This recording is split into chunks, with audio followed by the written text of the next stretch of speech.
Uh, Good evening, Zana family, and for this fireside chat with Dev Prasad and Kiran Hubram, we're going to launch a very fascinating and an exciting book called The Conspiracy. Uh, this question to Dev. So, before the launch, what are your thoughts? What are your feelings? So, normally they say in cricket, I'm giving the example of cricket because it's one of my favorite games. They ask people that how do you feel when you're entering the stadium for playing a match? And normally the cricketer says that every game is like a new game. You start from, the past records don't matter and you start afresh. So that is the kind of feeling I too have. This is my fifth book, but the kind of feeling, the kind of excitement, the passion that we have, and the feeling of uncertainty or how it's going to be received by the public, it's the same which was there even for my first book. So it's feeling very thrilled about it, very excited about it, and looking forward to a good launch. So, if I get it right, it's the same kind of excitement that you're getting, what you got in your first book. That's what you're saying? It's the same Yes, thing? yes, that's right. Every book has it because each book that I've written is more or less in a different genre, and the excitement is always there. It doesn't matter whether it's the first book or the fifth book or probably the 50th book. The excitement remains, the passion remains. Thank you. Now to Kiran. Uh, I believe this is your first book. So, what are your Yeah. thoughts? What are your feelings? And, how are you kind of looking forward to this launch? In one word, I'm super thrilled, excited. Uh, it's been a completely new journey for me. So good that I have a very uh, competent, skilled writer as a co-author. That's not a privilege which everybody gets. So I have had the privilege, and I think I could make use the best of it. And it's very exciting because it's a long process. It's very new, and I've read a lot of books. So some I'm impressed, some I'm not. So I'm really excited to see how this book is going to work. So, what kind of made you get into writing? You say you have read a lot of books. So, Hmm? what kind of triggered you to write a book? Okay. Writing was always there with me, even from my school days. I used to write a lot. I used to write short stories, poems, and I've won some minor awards during the school times. But then writing a book is much bigger exercise. So I had created an outline of the story some time back, and it this so happened that Dave was my supervisor, like my boss's boss. So when we had a chat about his book, then I said to him, "Yeah, I have had some kind of an outline written. Why don't you take a look?" And then he was kind enough to take a look, and now we are here. Now that you're told about your secret, which is how you kind of what shall I say, co-authored with Dave, who Mm, himself is a prolific writer. yeah, I believe your book is a fiction, right? right, And right. if my knowledge is good, or if I can recollect, fiction books are normally written by a single author, because Huh. the author wants to keep people guessing, and he already has a specific thought, or line of action on which he builds the plot, etc. But I Mhm. find yours co-authored, and it's a fiction. I mean, can you please explain the modalities, and how you kind of structured yourself? Maybe Dev can take this question, and explain Sure. how he, took this challenge in co-authoring with a fiction book, which is itself unique. Yeah, so I can take that. So like Kiran rightly said, now we are very good friends, but we started off as colleagues when we were working for Bosch. And I used to work for Bosch in Bangalore, and Kiran used to be based in Coimbatore. So I used to visit periodically the Coimbatore Development Center. And during my meetings, some of the informal meetings with Kiran, he asked me about my past books that I had written. And then he said that he himself likes to write, and I asked him, can you tell me a little bit about what kind of books or stories you have written? He said he had written some poems and short stories, and he has also won some awards. Then I asked him, do you have any specific story in mind? And that is when he sent me a one-page synopsis.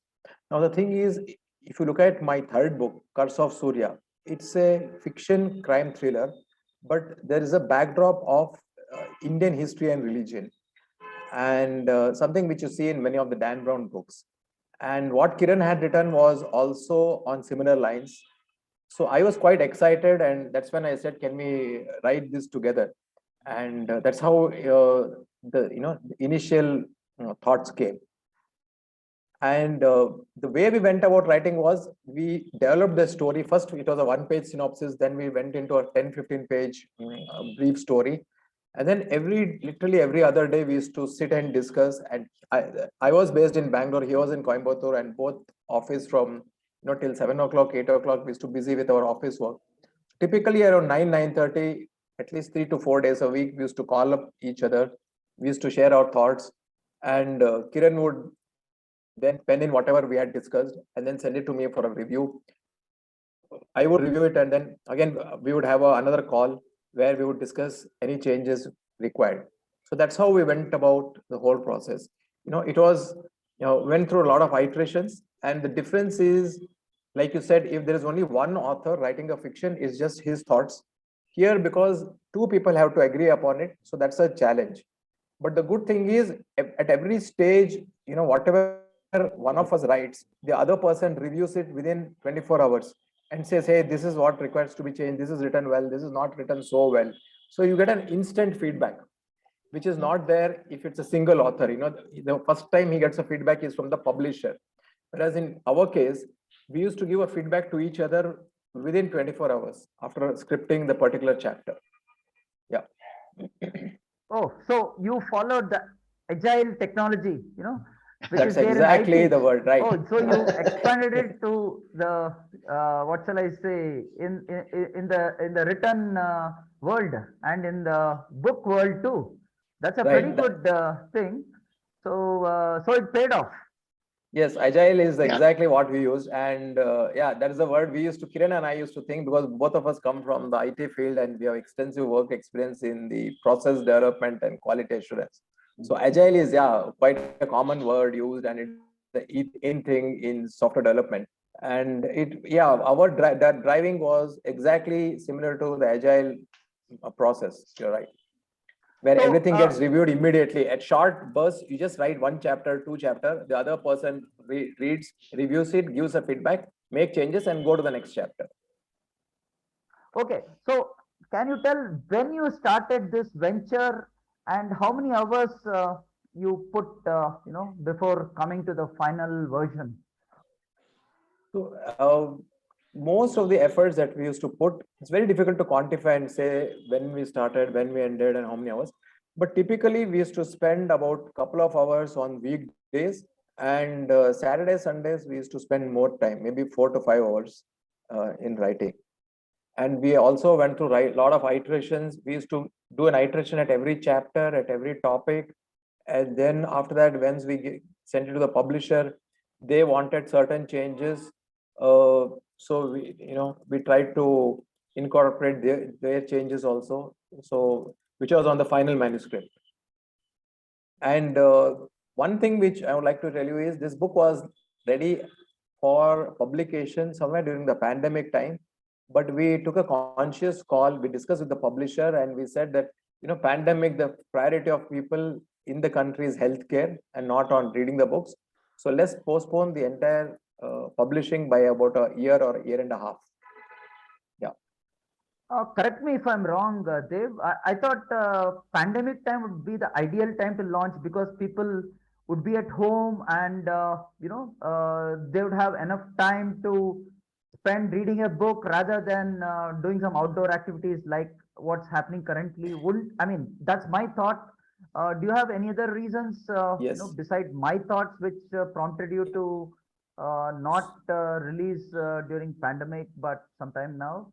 Yeah, it's a good question. So typically, I agree that pandemic, most of us were locked in, and we used to work from home and we used to have a lot of holidays and free time. And because we were not commuting to office, we used to save a lot of time, and that time could be and was probably used for reading. Good point. The thing is, during those days, people generally try to buy books which are already available in online, mostly in Amazon, that kind. But it's very difficult to promote a new book. When you publish a new book, there is just maybe the half the work done. The remaining 50% is how you promote, how you market, and how you launch it and bring it into the industry, and how you make people aware of it. So this requires a lot of trips to some of the offline bookstores. It requires interacting with maybe some newspapers, magazines, asking them to do a book review or asking them to do an interview with the author. So a lot of activities at 3 to 6 months after a book is published goes into the marketing and promotion activities, for which you need to physically move around, not only within the city where we write in Bangalore and Coimbatore, but also to other cities. So, for example, next month, Kiran and I, we are going to Mumbai for a couple of days in the third week. Then in the fourth week of November, we are going to Delhi. So these kind of activities are required if you want to do a successful launch and bring it into the market. With pandemic being there, focus on people is trying to save themselves, trying to improve their health, protect themselves. Most of the bookstores were closed, and even the newspapers were actually working from home, and the press was not operating in their offices. So it was a big challenge when we knew that it's not fair to ask people to be looking at our interviews and coming for promotional activities. In fact, you can't even do a book launch. For almost 1.5 to 2 years, book launches were stopped in India. Okay, so with these kind of restrictions, we felt it's better to do it in 2022. Okay, thanks, Steve. This question is to Kiran. Kiran, in this journey of writing this book, Conspiracy, did you spend more time ideating or scripting? Because both of them are needed. So, what was your contribution in ideating, and what was your contribution in scripting, and what's as a wordsmithing and stuff like that? Okay, so ideation. Okay, I didn't do to. Okay, I had a fair amount of structure in mind. We had that discussions multiple times, but then it so happened that when you start writing, sometimes the entire flow changes. And I was a little concerned at the beginning. Then I call it Dave, and Dave, it's okay. I'm having a different feeling on this. Maybe I will change the flow a little here. And then he said, like, you completely leave it to your creative mind. You do what you need to do, and then let's discuss. So I would say the ideation and the writing is a continuous process. And I did it kind of together. Of course, we had a brief sketch in mind, but then that's only a sketch. When new characters are getting introduced, their backgrounds are getting introduced. It was always ideating on the way that I was writing this. And it helped so much that because of this agile process, which they've explained, we were discussing these ideas as well as the script together. But the more focus of these discussions were initially on the ideas, because we always felt that the language, if any, can be improved once the book has reached a certain stage. So the focus on these discussions were majorly on the ideation. And yeah, so it was a wonderful teamwork, I would say. Oh, nice to know. Again, I'll ask you this question, just to see your perspective. Again, Kiran, you. So, did you come up with some kind of a flow chart, so that you put all these characters and various scenes, etc., and then basically it's in a form of a picturized form, and later you kind of drill down to the details, and then kind of get into the nitty-gritties, etc. Was that the route you followed, Kiran? That was initially the route I wanted to follow, but quite frankly, I was not able to do that. Like I said, I had a template, I had a list of characters. I at least had some kind of a framework in mind when I started it, but as and when I started writing it, on certain days, I don't know what influences you. Sometimes the flow completely changes. Then when I looked into it, we had to rework on the template a lot. So then I had these discussions with Dave, and then we decided, let's take it. Maybe it's going in a very right direction. Let's not stick to a template which we have already prepared later. So until around 80% of the book, I would say, yes, we had a template, but by that time we had deviated quite a lot from the template. And then when we reached that stage, then it was much easier to bring in a newer template suiting the current stage of the story. And then I think it was much easier to adapt to that. Very interesting.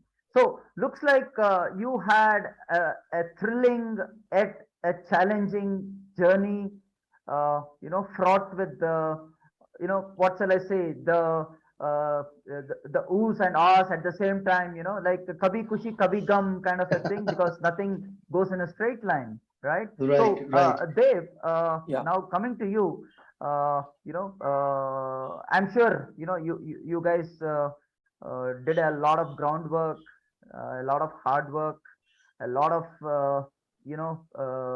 iterative changes and all that, and finally you've come to the point where it's going to get launched. Um, can you tell something about your previous books? Because for you, writing looks like going to the market. You know, it's a fifth book. You're a veteran now. So could you tell something about the four books, if I'm not mistaken, which you have written? Yeah, sure. So I have written four books, and they have all been in different genre.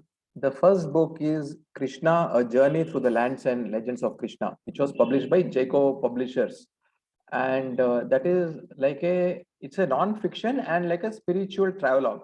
So it takes you to various places in India which are associated with Lord Krishna, tells you the legends of each place, and gives a lot of tourist-related details. The second book is again a non-fiction, but it's more of a business management book. It's called Pitch It.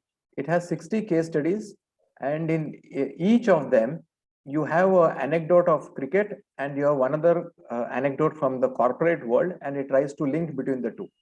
So there are 60 such case studies in that.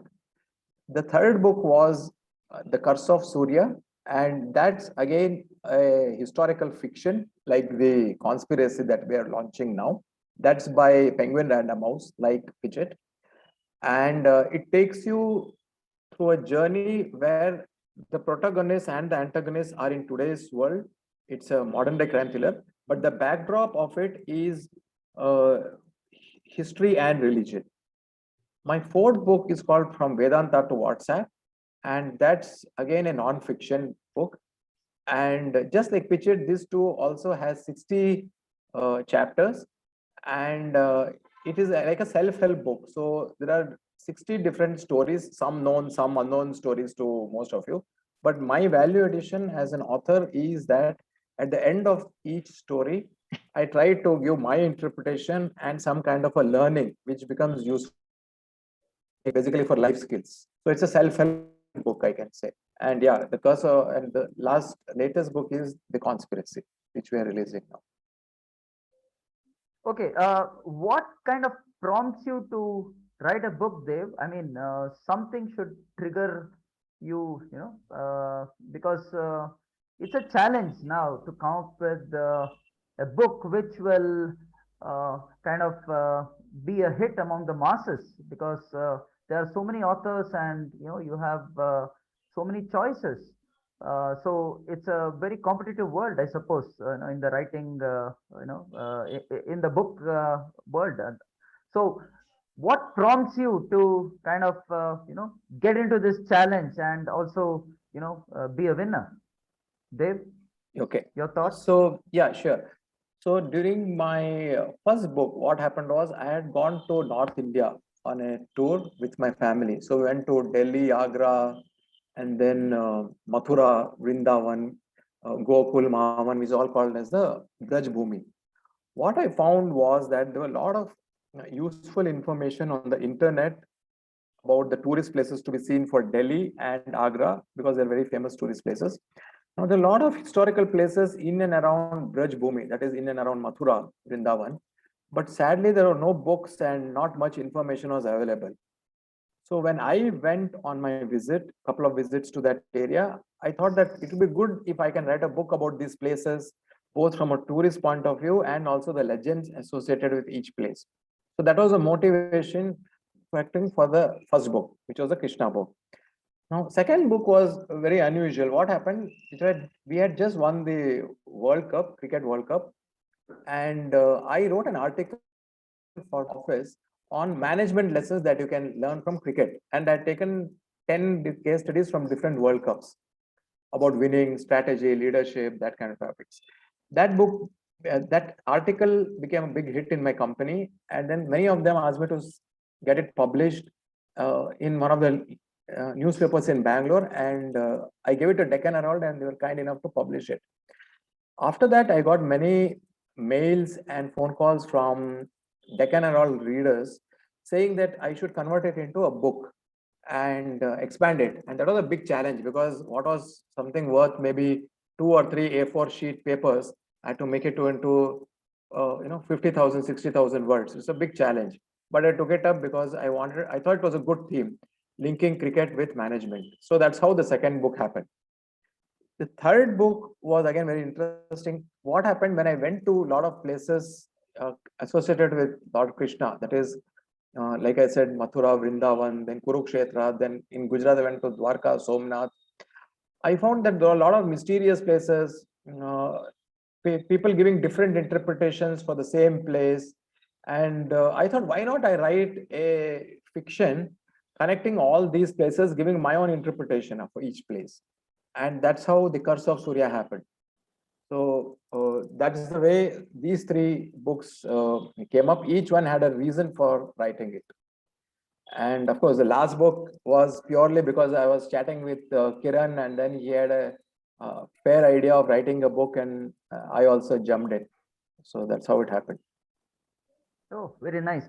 Very nice to know your journey, Dev. So, without exposing too much, I know you want the readers to know what the book actually is. Without exposing too much, can you just give a précis on what this conspiracy book is? So conspiracy is again a fiction. I would call it as a suspense crime thriller fiction, which is set in today's world. And it's a protagonist and what she undergoes, when one of her friends and mentor is kidnapped. So that's how the book starts.